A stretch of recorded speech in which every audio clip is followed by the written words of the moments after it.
So I'm taking this advantage to let the world know what I have to say about a few serious crises in society in hopes of attaining a scholarship.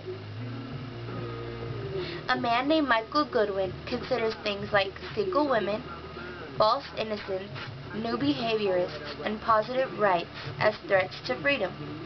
He constantly associates poverty with failure and success.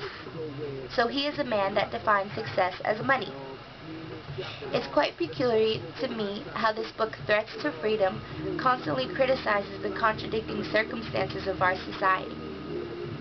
He begins with the education system crisis in America, and mentions how our tests are dumbed down so that everyone looks good. But in the public school education system, the only thing they dumb down is the aspect of possibility and the artistic educational opportunities that are provided to students. Standards are set for what we're taught in the 20% of our lives that we spend in school. I don't think it's okay to determine our intelligence and worth based on the curved ratings of how well we know the material that emphasizes the importance of history. I think that it instills a true sense of focusing on what we've already done or what we've been unable to do rather than what we can do. Laws are put in place to maintain order, and Social Security ensures people that there is still a chance by providing protection and opportunities. Scholarships are one means of Social Security that society provides to financially incapable families. I consider Social Security as mankind's bandage to life. Now, Social Security is a very debating topic in the political world because it involves funding provided by each other to each other, which is another financial connection that he makes to success and failure. In his point of view, the people who succeed in life don't need these band-aids. But while the rich complain sitting on their wealthy funds, Social Security only ensures that people do good enough to get by. It can't possibly be a matter of protecting self-esteem because there's too many factors that plays into one's self-esteem.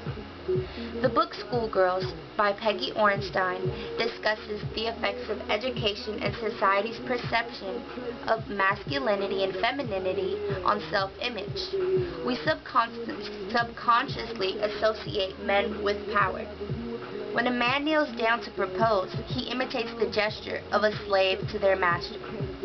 Many men feel threatened by the power that others may have, so they determine means of restraint, and that is why there is such a degree to freedom, because it's human nature to feel threatened. Communication is important so we can learn to understand one another rather than being crabs in a bucket.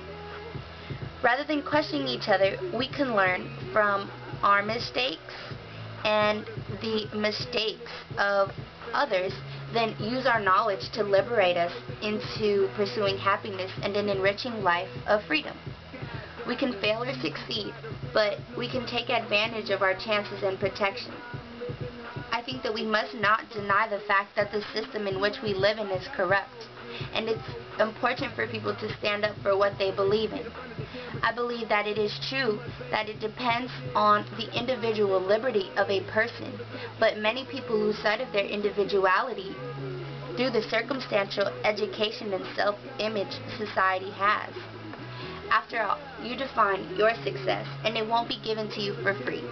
You got to work for it. Now, I'm beginning to understand how contradicting life is, and that I have to accept it. And of course everyone wants to succeed, but they say more money, more problems. So define your success wisely.